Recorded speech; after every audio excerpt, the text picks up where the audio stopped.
क्या आप छत्तीसगढ़ के एक ऐसे शहर के बारे में जानते हैं जहां आज भी महाभारत काल से जुड़ी दो जनजातियां रहती हैं? इस शहर को माना जाता है छत्तीसगढ़ का सबसे साफ शहर। इस शहर के लोग जितना मॉडर्न जिंदगी से जुड़े हैं, उतनी ही संस्कृति परंपरा को भी दिल में संजोए हुए हैं। यहाँ हिंदुओं की आबादी सबसे ज्यादा है और इस शहर को अपना नाम भी एक देवी से ही मिला। यहाँ ऐसी गुफाएं पाई जाती हैं जो सदियों पुरानी है। इस शहर का खाना है बेहद लजीज और ये शहर चारों तरफ से हरियाली, ऊंची ऊंची पहाड़ियों से घिरा है। हम बात कर रहे हैं अंबिकापुर शहर के बारे में दोस्तों, तो देर किस बात की अपना सीट बेल्ट बांधे अच्छे से और निकलते हैं अंबिकापुर की एक शानदार और जानदार डिजिटल सफर पर। दोस्तों, एरिया के लिहाज से भारत का 9वां सबसे बड़ा राज्य है छत्तीसगढ़, जो अपने हस्तशिल्प, ढोकरा धातु शिल्प, पोहा, जलेबी, चिल्ला के लिए जाना जाता है। लेकिन इसकी पहचान बढ़ाने का काम करता है अंबिकापुर, जो कि भारत के छत्तीसगढ़ राज्य के सरगुजा जिले का एक शहर होने के साथ मुख्यालय भी है। ये पूर्व मध्य भारत में राज्य के सबसे पुराने शहरों में अपनी खास जगह बनाए रखता है। अंबिकापुर शहर पूरे 35.36 वर्ग किलोमीटर में फैला है, जिसमें करीब 1,58,000 लोग बसे हैं, जिनमें सबसे ज्यादा आबादी है सनातन धर्म के अनुयायियों की, जो कि 79.07% में फैले हैं। इसके बाद आते हैं मुस्लिम्स, जो आबादी का 11.46% हिस्सा है। 8.21% में ईसाई भी यहाँ बसे हैं, जबकि सिख, बौद्ध, जैन और दूसरे धर्मों से जुड़े लोगों की भी यहाँ कोई कमी नहीं। विविधता में एकता कॉन्सेप्ट को जाहिर करता है ये शहर, जहाँ लोग न सिर्फ हर धर्म का सम्मान करते हैं, बल्कि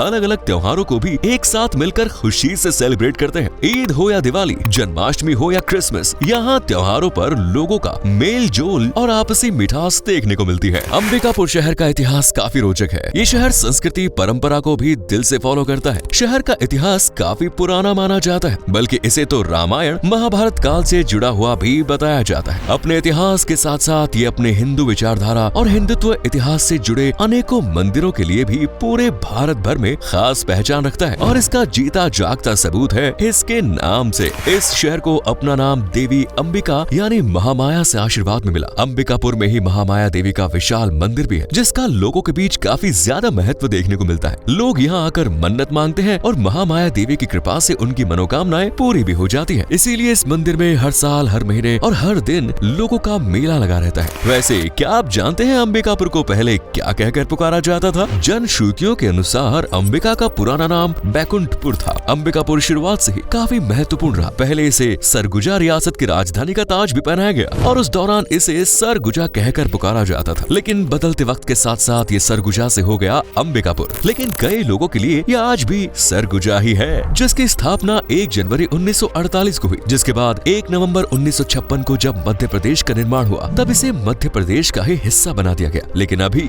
ये जोड़ घटाव का सिलसिला थमा नहीं, बल्कि 25 मई 1998 को फिर से इस जिले का पहला प्रशासनिक डिवीजन करके कोरिया जिला बनाया गया। फिर आया 1 नवंबर 2000, जब छत्तीसगढ़ राज्य मध्य प्रदेश से अलग हो गया, और तब जाकर अंबिकापुर छत्तीसगढ़ राज्य का हिस्सा बना और अब तक इसी के गोद में बसा है। अंबिकापुर शहर के साथ साथ पूरे छत्तीसगढ़ राज्य में 2 जनजाति बड़ी खास है। एक है पांडव जनजाति और दूसरी है कोरवा जनजाति। ये दोनों ट्राइब्स खुद को प्राचीन समय से जुड़ा हुआ बताती है। पांडव जनजाति खुद को महाकाव्य महाभारत के पांडव वंश का सदस्य बताती है, जबकि कोरवा जनजाति खुद को महाभारत के कौरवों से जोड़कर देखती है। प्राचीन समय से जुड़े होने के साथ साथ ये शहर आज मॉडर्न जिंदगी के साथ कदम से कदम मिलाता नजर आ रहा है, जिसका गवाह है यहाँ का लिटरेसी रेट, जो कि 88% को भी पार कर चुका है, जिनमें मेल लिटरेसी रेट है लगभग 92%, जबकि फीमेल है 83%, जो कि ये जाहिर करता है कि अंबिकापुर शहर महिलाओं और पुरुषों में भेदभाव की दीवार को तोड़कर काफी आगे बढ़ गया है। इसी तरह यहाँ के सेक्स रेशियो की बात करें तो इसमें भी ये लोगों को खुश करता नजर आता है। यहाँ 1000 पुरुषों पर हैं 928 महिलाएं। अंबिकापुर के लोगों को काफी हंसमुख और डाउन टू अर्थ माना जाता है, जो कि आज भी सादा जिंदगी और उच्च विचार के रूल को फॉलो करते हैं। अंबिकापुर के पास ही मैनपाट तहसील है,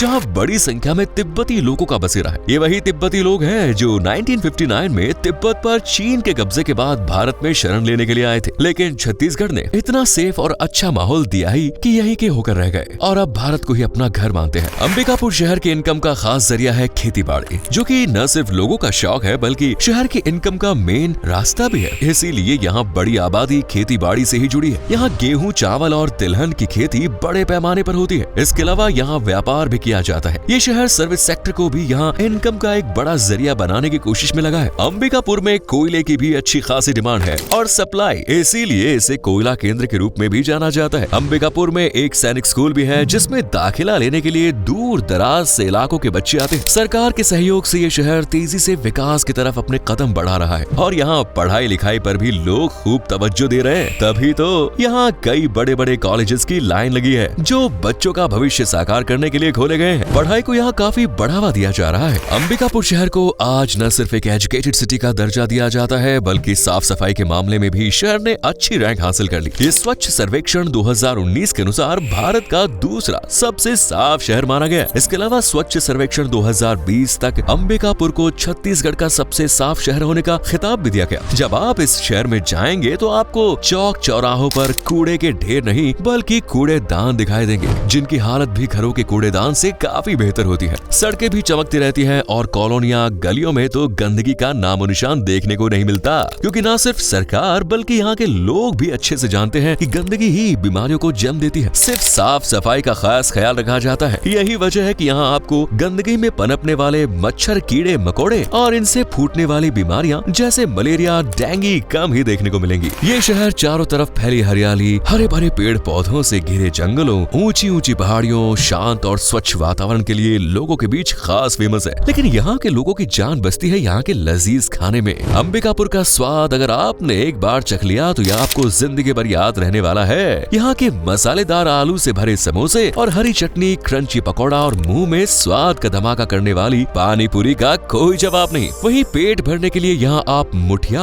आमात, वड़ा, बफोरी, साबूदाने की खिचड़ी जैसी कई डिशेस खा सकते हैं। जबकि यहाँ आपको पीने की मिलेगी हंडिया, सल्फी और महुआ जैसी शानदार ड्रिंक्स। खाने पीने के अलावा ये शहर अपने यादगार, ऐतिहासिक और सुंदरता में लिप्त टूरिस्ट प्लेसेस के लिए भी अपनी अलग अलग खास पहचान रखता है, जिनमें पहला तो महामाया मंदिर, जहाँ से सभी अच्छे अच्छे कामों की शुरुआत होती है। एक मान्यता के अनुसार इसी मंदिर में महामाया देवी का धड़ भी स्थित है, जबकि इनका सर बिलासपुर जिले के महामाया मंदिर में है। इस मंदिर का निर्माण महाराजा बहादुर रघुनाथ शरण सिंह देव ने किया था। नवरात्रि में यहाँ अनगिनत भक्तों की भीड़ उमड़ती है और यहाँ भव्य आरती, पूजा अर्चना होती है। जबकि अंबिकापुर नगर के उत्तर पूर्व छोर पर ताकिया नाम का एक गांव पड़ता है। यहाँ बाबा मुराद शाह है, बाबा मोहम्मद शाह है। यहाँ सिर्फ मुस्लिम लोग ही नहीं आते बल्कि आपको यहाँ कई धर्म से जुड़े लोग देखने को मिलेंगे जो अपनी मन्नत पूरी करवाने के लिए मजार पर चादर चढ़ाते हैं और उनकी मुराद पूरी भी होती है। इसी मजार के पास एक देवी का भी स्थान है। इस तरह ये जगह हिंदू मुस्लिम एकता और विविधता में एकता का प्रतीक मानी जाती है। वैसे लोगों का तांता तो शिवपुर में भी लगा रहता है। शिवपुर गाँव के पास एक पहाड़ी की तलहटी में शांति सुकून में बसा एक प्राचीन मंदिर है जिसे शिव मंदिर के तौर पर जाना जाता है। इस मंदिर की खूबसूरती में चार चांद लगाता है यहाँ पहाड़ी से गिरने वाला झरना।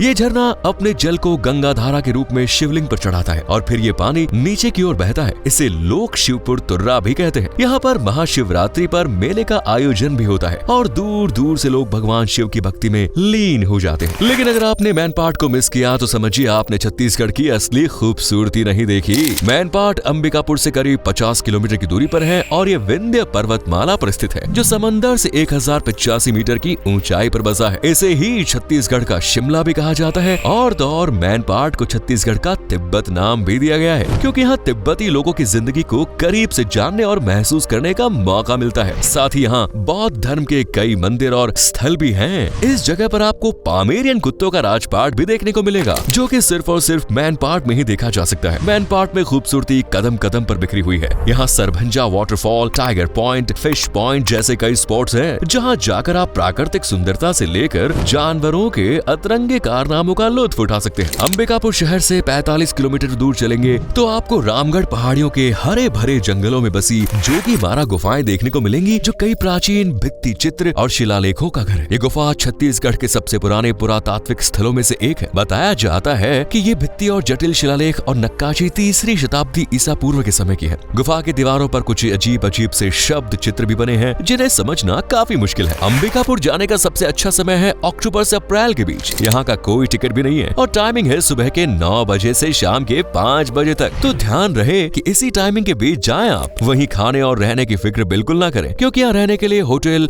एवलॉन इन, पर्पल ऑर्किड होटल और रिजोर्ट है। जबकि पेट भरने के लिए वन बाइट सूरजपुर, सुंदर ढाबा सूरजपुर है। तो ट्रिप काफी यादगार हो जाएगी और खास भी। तो कब प्लान है यहाँ आने का? वैसे आप किस शहर से बिलोंग करते हैं कमेंट्स में जरूर बताएं। वीडियो पसंद आए तो लाइक करें, शेयर करें, कमेंट्स करें, चैनल को सब्सक्राइब करें। मिलते हैं नेक्स्ट वीडियो में। धन्यवाद।